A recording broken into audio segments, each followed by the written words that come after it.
Hashtag your attention is creating your reality. There is something happening inside you every moment. Something so constant that you rarely notice it. Before you make a decision. Before you speak. Before you react. Before you become emotionally involved with anything. Your attention moves.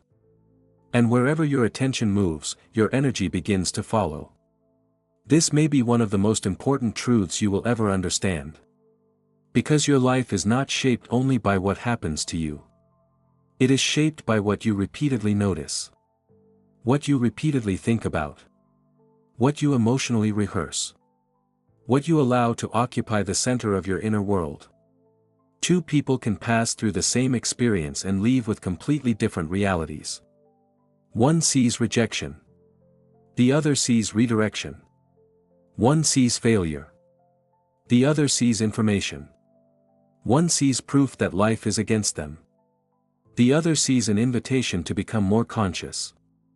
The event may be the same. But the attention is different. And when attention changes, experience changes. This is why consciousness is not passive. Consciousness is not merely watching life. It is participating in the creation of the reality you experience. You are constantly deciding, often without realizing it, what will receive your psychological energy.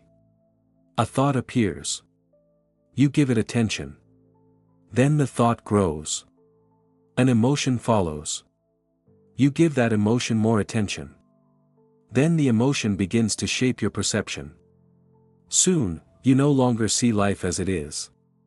You see life through the emotional atmosphere created by your attention. And this is where many people lose control of their inner world. Not because they are weak. Not because they are incapable. But because they have never learned that attention is a form of power. They believe every thought deserves engagement. Every fear deserves investigation. Every memory deserves repetition. Every emotion deserves obedience. But it does not. A thought can appear without becoming your truth. A feeling can rise without becoming your identity. A memory can return without becoming your future. The presence of a thought does not mean you must follow it. The appearance of fear does not mean danger is near. The existence of doubt does not mean you are on the wrong path. Everything inside you is asking for attention. But not everything deserves it. Imagine that your consciousness is a vast stage. Thoughts enter like actors. Some are calm. Some are dramatic. Some are persuasive. Some speak in the voice of fear. Some sound like the opinions of people who wounded you years ago. Some predict catastrophe. Some promise relief if you abandon yourself. But you are not every actor that appears on the stage. You are the awareness watching them appear. And the moment you understand this, something changes. You stop believing that every voice inside you is you. You begin to recognize that many thoughts are conditioned patterns. Old emotional reflexes. Unresolved fears. Inherited beliefs. Memories attempting to recreate themselves. For years, you may have responded to these patterns automatically. A thought says, "You are not enough." And you believe it. A memory says, "This will happen again." And you prepare for pain. Anxiety says, "Something is wrong." And you search your entire life for evidence. But consciousness creates a space between the thought and the reaction. In that space, you gain choice. You can ask, does this thought deserve my energy? Does this belief support the life I want to create? Is this perception coming from truth? Or from fear? That question is powerful because what you continuously energize begins to feel real. Attention gives psychological weight to whatever it touches. Think about worry. Worry often begins as a single possibility. Nothing has happened yet. But the mind takes one uncertain thought and returns to it again and again. Each repetition adds energy. Each imagined scenario adds emotion. Each emotional reaction makes the possibility feel more probable. Soon, the body responds as if the event is already happening. The heart accelerates. The muscles tense. Sleep becomes difficult. The future has not arrived. But your attention has made it emotionally present. This is why attention is not innocent. It can create peace. But it can also create suffering. It can strengthen confidence. But it can also strengthen insecurity. It can expand possibility. But it can also build prisons from thoughts that were never true. The question is not whether you are using your attention. You are using it every moment. The real question is whether you are directing it consciously. Most people live as if the outside world owns their attention. A notification appears. Their attention moves. Someone criticizes them. Their attention moves. A memory returns. Their attention moves. A fear arises. Their attention moves. A problem appears. And suddenly, the problem occupies the entire psychological landscape. This is how one difficult moment can consume an entire day. Not because the moment lasted all day. But because attention kept recreating it. The conversation ended hours ago. The person is no longer in the room. The event is finished. But internally, it continues. You replay the words. You imagine different responses. You interpret the tone. You revisit the injustice. And every repetition tells your nervous system. This is still happening. This still matters. Keep preparing. Keep defending. Keep suffering. The event may be over in time. But attention keeps it alive in consciousness. This does not mean you should deny pain. It does not mean pretending that difficult experiences do not matter. Consciousness is not avoidance. It is the ability to witness an experience without allowing it to possess your entire identity. There is a difference between feeling pain and becoming pain. There is a difference between acknowledging fear and building your life around fear. There is a difference between learning from the past and repeatedly living inside it.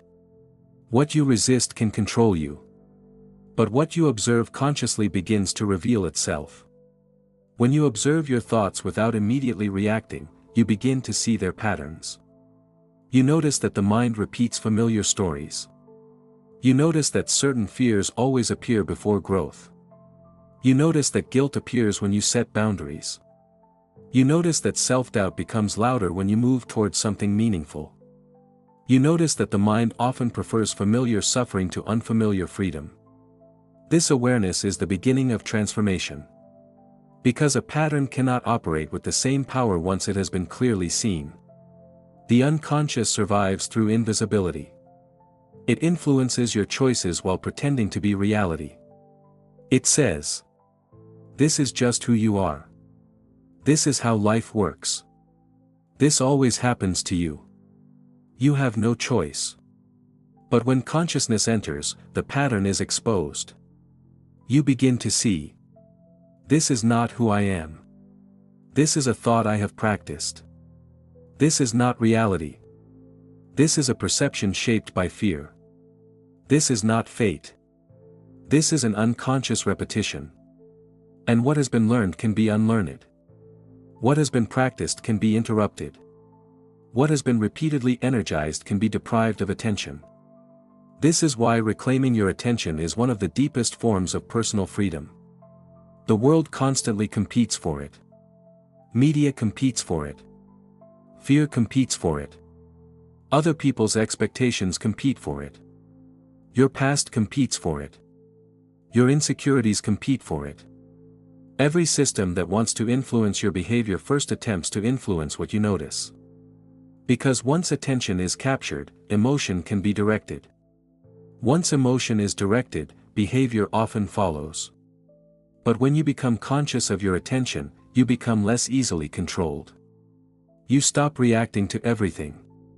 You stop allowing every opinion to enter your identity. You stop giving every conflict permanent space inside you. You stop treating urgency as importance. You stop confusing stimulation with meaning. And you begin to ask a different question. Not, what is demanding my attention? But, what is worthy of my attention? That distinction can transform your entire life. Because many things are loud without being important. Fear is loud. Comparison is loud. Ego is loud. Outrage is loud. But truth is often quiet. Peace does not usually force itself upon you. Inner clarity rarely screams. Intuition often arrives softly. A subtle discomfort. A quiet knowing. A feeling that something no longer belongs. A gentle sense that another direction is possible. But if your attention is constantly consumed by noise, you may never hear it. Consciousness requires inner silence. Not the absence of thought, but the ability to stop following every thought. You can sit quietly and still experience mental noise. But when you observe without attachment, the noise begins to lose authority. Thoughts come. Thoughts go. Feelings rise. Feelings pass. You remain. This is one of the greatest discoveries of consciousness. You are not required to chase everything that appears within you. You can allow a thought to pass without turning it into a story. You can feel an emotion without explaining it for hours. You can notice a fear without obeying it. You can witness an impulse without becoming its servant. At first, this may feel unfamiliar. Because the mind is accustomed to movement. It wants to analyze, define, judge, predict, control. But consciousness does not always need an immediate answer. Sometimes awareness itself is enough. Sometimes the act of seeing clearly is the beginning of healing. When you stop fighting a feeling and simply observe it, the feeling changes. When you stop identifying with a thought and watch it, the thought loses solidity. When you stop feeding an old story, the story begins to weaken. This is how attention can be withdrawn from what no longer serves you. Not through violence. Not through suppression. But through non-participation. You do not need to destroy every negative thought. You only need to stop building a home for it. You do not need to argue with every fear. You only need to stop treating it as a prophecy. You do not need to erase the past. You only need to stop using it as the only lens through which you see the future.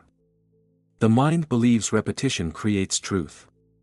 But repetition often creates familiarity. And familiarity can feel true even when it is destructive. If you repeatedly tell yourself that you are behind, you will begin to interpret every delay as evidence. If you repeatedly tell yourself that people always leave, you will begin to search for signs of abandonment. If you repeatedly tell yourself that success is not for you, you may sabotage opportunities before they have time to grow. Your attention becomes selective. It begins to collect proof for the belief it has been trained to support. This is not magic. It is perception. The brain notices what it considers relevant. And what you repeatedly focus on becomes increasingly relevant to your inner system. This is why changing reality often begins by changing what your mind has been trained to search for. Instead of constantly asking, what could go wrong? You begin asking, what is available here? Instead of asking, why does this always happen to me? You ask, what pattern is this revealing? Instead of asking, what will people think? You ask, what is true for me? Instead of asking, when will my life change? You ask, where is my attention right now? Because your future is not only created through major decisions. It is created through the repeated direction of attention in ordinary moments. The moment you choose not to revisit an old insult. The moment you return from a fearful fantasy to your breath. The moment you notice comparison and refuse to continue it. The moment you focus on what can be done instead of what cannot be controlled. The moment you choose presence over mental noise. These moments may appear small, but consciousness grows through repetition. Every time you return your attention deliberately, you strengthen your ability to remain present. Every time you refuse to feed a destructive thought, you weaken an old pattern. Every time you direct your energy toward clarity, gratitude, courage, or purpose, you reinforce a new internal state. And eventually, what once required effort begins to feel natural. This is how inner reality changes. Not through one dramatic declaration, but through 1,000 quiet choices. You may ask, what should I focus on? The answer is not constant positivity. Forced positivity can become another form of denial. You do not need to pretend that everything is perfect. You need to become honest about what deserves prolonged attention. Some problems require action. Some emotions require listening. Some wounds require care. Some situations require boundaries. But even then, your attention can remain conscious. You can face a problem without worshipping it. You can address pain without making it your entire identity. You can acknowledge uncertainty without surrendering to catastrophe. You can be honest about darkness while still remembering that darkness is not the whole sky. Conscious attention is balanced. It does not deny reality. It chooses how to relate to reality. And that relationship determines your inner experience. There will always be things outside your control. People may misunderstand you. Plans may change. Loss may occur. Life may surprise you. But even when you cannot control the event, you can become conscious of what happens next inside you. You can notice the first interpretation. You can notice the emotional reaction. You can notice the old story trying to return. And instead of automatically entering it, you can pause. That pause is consciousness. That pause is where freedom begins. Because in that moment, you are no longer merely reacting to life. You are meeting life. You are witnessing the movement of your own mind. You are choosing what receives your energy. And slowly, your inner world becomes less chaotic. Not because nothing difficult happens, but because difficulty no longer receives unlimited access to your consciousness. You become the guardian of your attention. You decide what enters. You decide what remains. You decide what grows. And perhaps this is what it truly means to become awake. Not to control the universe. Not to escape every negative experience. Not to force reality to obey your desires. But to recognize that the quality of your life is deeply connected to the quality of your attention. Where attention goes, experience deepens. Where attention remains, patterns strengthen. Where attention is withdrawn, old structures begin to dissolve. So today, observe yourself. Notice what captures you.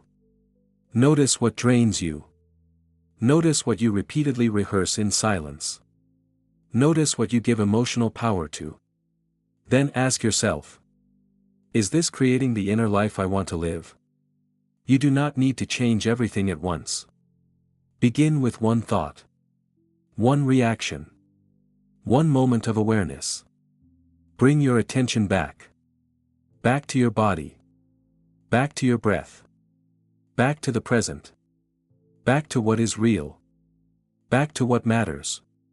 Because your attention is not a minor part of your life. It is the doorway through which life enters you. And when you learn to direct it consciously, you begin to experience yourself differently. You begin to see differently. You begin to respond differently.